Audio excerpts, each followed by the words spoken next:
Hello everyone. Today we're going to be looking at the Hoard of the Dragon Queen. This is the first book that is hardcover from the 5th edition campaign. And this is actually a two-parter, if you see up here, from the Tyranny of Dragons. So it seems like Wizards of the Coast was just trying to get their stride a little bit with this book. We'll go into some specifics, what I like, what I don't like, and hopefully see if this campaign is right for you and your group before we're done here. Alright, let's get started.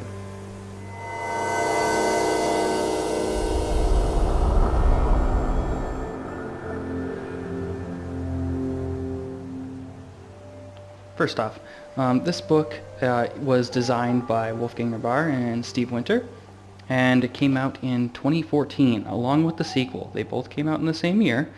So we're going to see how it's aged. It has been half a decade already since we've been getting 5th edition content here. And this book in particular is a pretty vanilla idea of what Dungeons & Dragons is to someone who doesn't actually play it that often. The book consists of 8 chapters, including 3 appendices.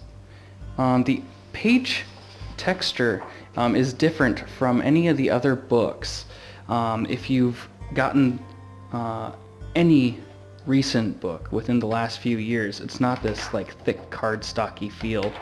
The art is also slightly different, but overall it just feels like a different book. It feels like Wizards was really just trying to figure things out a little bit, yet I don't know if they still do this header up in the top for books. The last books I remember them doing that were Prince of the Apocalypse and that kind of stuff, which was still also pretty old.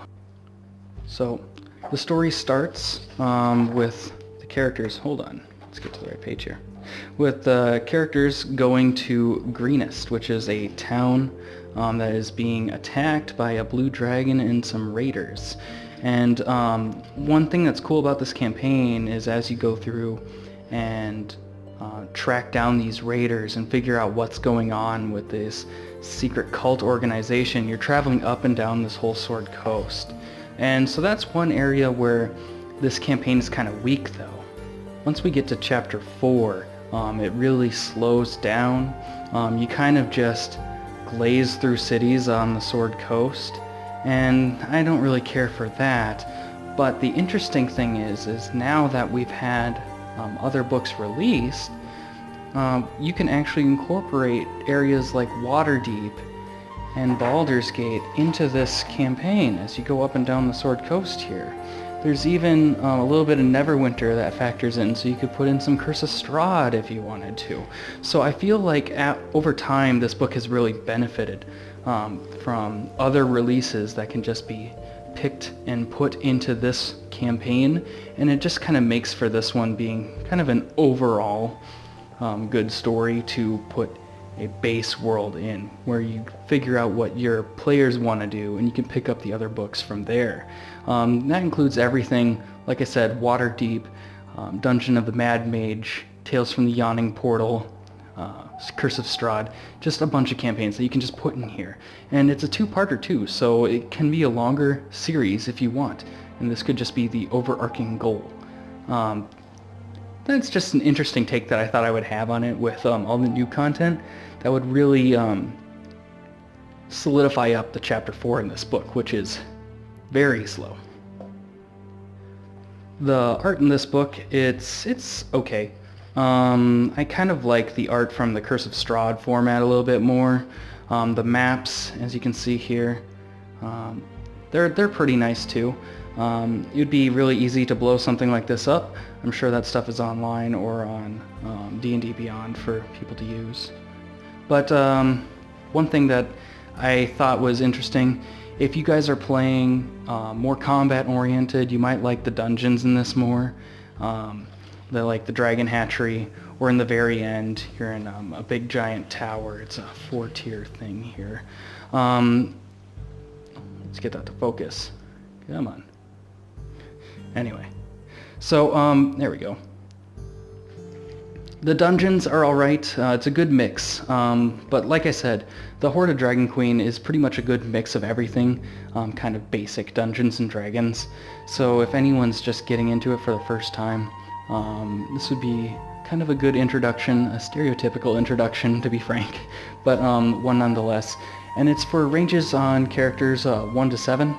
The beginning of the campaign can be a little bit difficult, for level 1, so you might even want to consider starting people at 2. Or if you have well-experienced players, you can really give them some hell and have them at level 1 or even ramp up a tiny bit, but it can be pretty difficult depending on how the players are going to go about attacking that first chapter.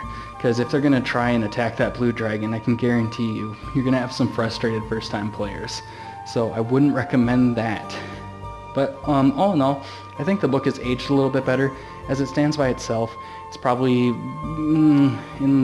towards the weakest of the 5th edition campaigns, but if you factor in all the other expansions for 5th edition that have come out so far, and you can even just piece in little side quests from those stories in the other cities like Waterdeep and even Baldur's Gate, which is coming in September. There might be things that you can just put in there to add some flavor and stop it from being just a glaze over these really big monumentous cities that have so much depth to them on the Sword Coast. So all in all, I would recommend still picking up this book. I think any of the campaign books are really good, even just for people coming up with ideas that might be used in their own campaign. And picking and choosing the best parts out of this is probably its best strength. So comment below, let me know what you guys think of Hoard of the Dragon Queen. If you want the full written up article, you can check it out on dickwizardry.com. You can also check out our other Dungeons & Dragons reviews on dickwizardry.com. Thank you all for watching, and we'll see you in the next one.